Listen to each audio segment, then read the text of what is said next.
গুনে গুনে ৬১১ দিন পার হয়েছে। অবশেষে দৃশ্যমান হলেন পলাতক সাবেক স্পিকার ডক্টর শিরীন শারমিন চৌধুরী। খোদ রাজধানীতেই পাওয়া গেল রাজনীতির এই রহস্যময় অদৃশ্য তারকাকে। জাতীয় সংসদের সাবেক এই স্পিকারকে মঙ্গলবার ৭ই এপ্রিল ভোররাতে ধানমন্ডির নিজ বাসা থেকে গ্রেফতার করেছে ঢাকা মহানগর গোয়েন্দা পুলিশ ডিবি। ২০২৪ সালে ছাত্র জনতার অভ্যুত্থানের পরপরই তিনি সম্পূর্ণ অদৃশ্য হয়ে যান এবং পরবর্তীতে অজ্ঞাত স্থান থেকেই রাষ্ট্রপতির কাছে নিজের পদত্যাগপত্র পাঠিয়েছিলেন।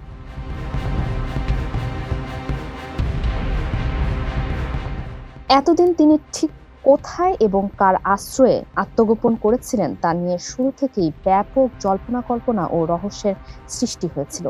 তবে গ্রেফতারের পরও সেই রহস্যের জট এখনো পুরোপুরি খোলেনি এবং আইনশৃঙ্খলা রক্ষাকারী বাহিনী এই বিষয়ে বিস্তারিত তথ্য সংগ্রহের চেষ্টা চালাচ্ছে।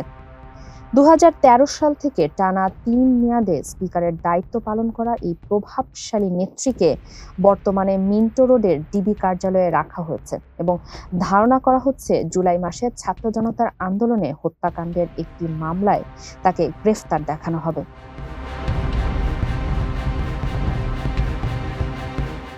শেখ হাসিনার সরকারের পতনের পর আত্মগোপনে গিয়ে ২৭ দিন পর থেকে অজ্ঞাত স্থান থেকে পদত্যাগপত্র পাঠালেও শেষ পর্যন্ত ১ বছর ৮ মাস ২ দিন পর তিনি গ্রেফতার হলেন। রংপুর ৬ আসনের সাবেক এই সংসদ সদস্যের বিরুদ্ধে একাধিক মামলা রয়েছে এবং সংশ্লিষ্ট আইনগত প্রক্রিয়া অনুযায়ী পরবর্তী পদক্ষেপ নেওয়ার কথা জানিয়েছে ডিবি। ফারিহা আহমেদ, মানবকণ্ঠ।